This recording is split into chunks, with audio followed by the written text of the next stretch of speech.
그런즉 우리가 다시는 서로 비판하지 말고 도리어 부딪힐 것이나 거칠 것을 형제 앞에 두지 아니하도록 주의하라.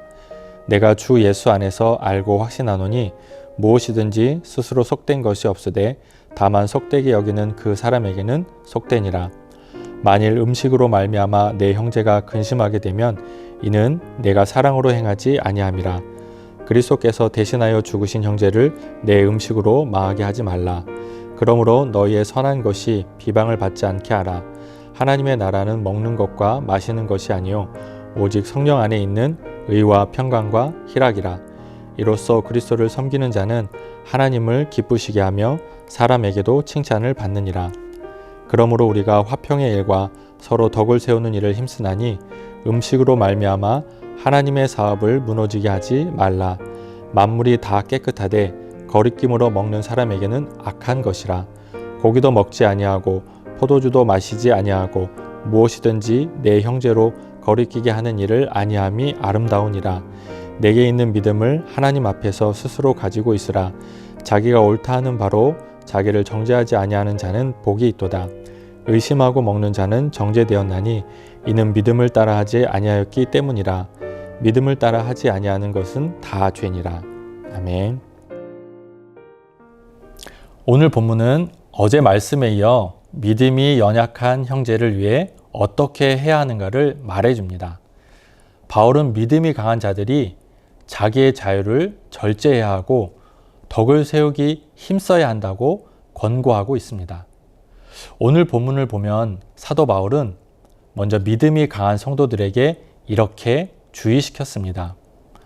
신앙의 자유로 인해서 다른 형제를 실족하게 하지 않도록 하라는 것입니다. 특별히 먹는 문제와 관련하여 준 권면입니다.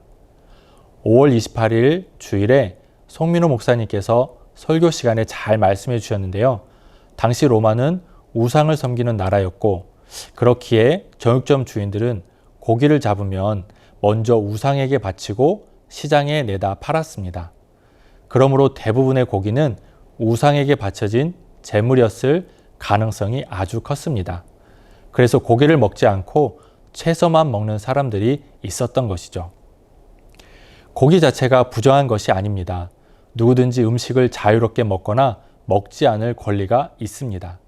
그런데 문제는 자유롭게 먹는 자들은 먹지 않는 자들을 볼 때, 또 먹지 않는 사람들은 먹는 사람들을 볼 때 문제가 있다며 서로에게 실족한다는 점입니다.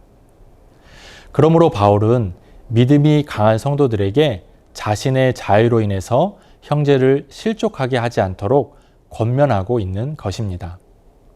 다시 말해서 믿음이 연약한 형제를 위해서라면 자기의 자유를 절제하라는 뜻입니다.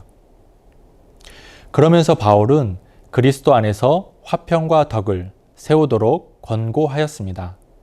하나님의 나라는 먹고 마시는 것과 같은 육적인 문제가 아니라 의와 평강과 희락에 있기 때문에 음식과 같은 문제로 성도 간에 갈등하고 분쟁할 것이 아니라고 강조합니다.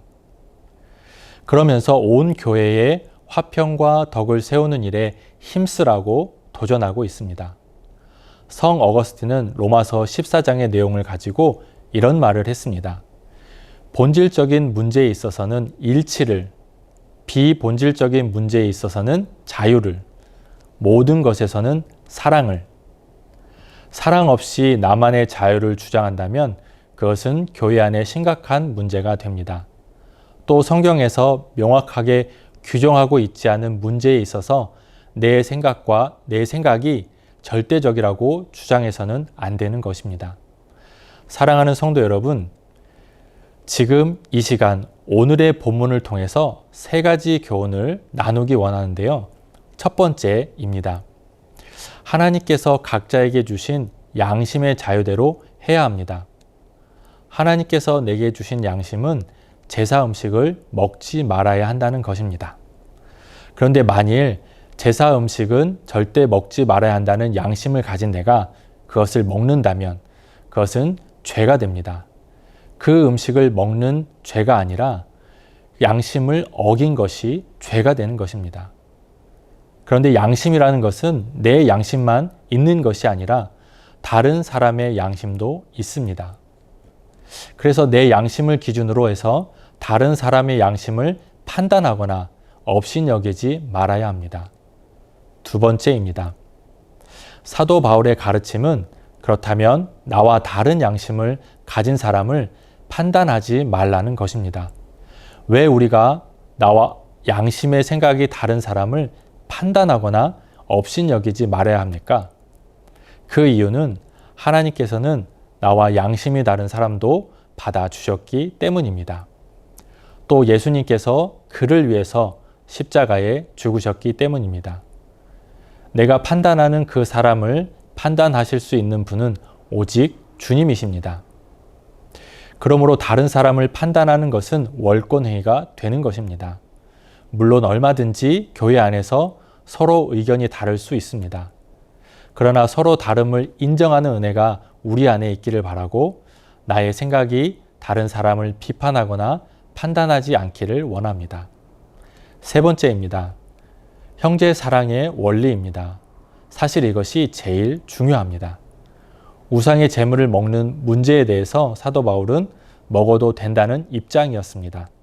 그러니까 사도 바울은 믿음이 강한 자였습니다. 그런데 고린도전서 8장에 보면 사도 바울은 우상의 재물을 마음대로 먹을 수 있는 양심의 자유가 있었지만 그것 때문에 믿음이 약한 형제들이 상처를 입는다면 영원히 고기를 먹지 않겠다고 합니다. 그 이유가 무엇입니까? 형제에게 상처를 주면 그리스도에게 죄를 짓는 것이기 때문입니다. 우상에 바쳐진 재물을 먹는 문제에 있어서 지식도 중요합니다. 또 양심의 자유도 중요합니다. 그런데 그것보다 더 중요한 것은 바로 사랑입니다. 사랑을 인하여 사도 바울은 자신이 가지고 있는 지식도 포기하고 양심의 자유도 포기했습니다. 영혼을 위한 그 사랑으로 인하여 우상의 재물을 영원히 먹지 않겠다고 선언했던 것입니다. 사랑하는 성도 여러분, 혹시 가정 안에서, 교회 안에서 누군가에게 실망하거나 실족한 적이 있으신가요? 하나님께서 그 마음에 위로 주시기를 바랍니다. 그리고 앞으로 자유를 가지되 남을 판단하지 말고 서로를 사랑하기 원합니다. 내 형제를 위해 그리스도께서 대신 죽으셨다는 것을 기억하기 원합니다. 하나님이 받으신 영혼을 내가 함부로 대하지 않는 것이 은혜인 줄 믿습니다. 오직 성령 안에서 의와 평강과 희락으로 하나님의 몸된 교회를 더욱 든든히 세워가는 모든 성도님들이 되시기를 축복합니다. 함께 기도하시겠습니다. 사랑의 주님, 우리를 구원해 주시고 자녀 삼아 주셔서 감사합니다. 우리가 함께 예배 드릴 수 있는 교회를 주시고 함께 신앙생활 할 수 있는 믿음의 지체들을 주셔서 감사합니다. 서로에 대해서 걸림돌이 아니라 디딤돌이 될 수 있도록 사랑으로 행하는 저희들이 되게 하여 주시옵소서. 오직 성령 안에서 의와 평강과 희락으로 하나님의 몸된 교회를 든든히 세워가는 저희들이 되게 하여 주시옵소서. 감사드리며 예수 그리스도의 이름으로 기도드립니다. 아멘.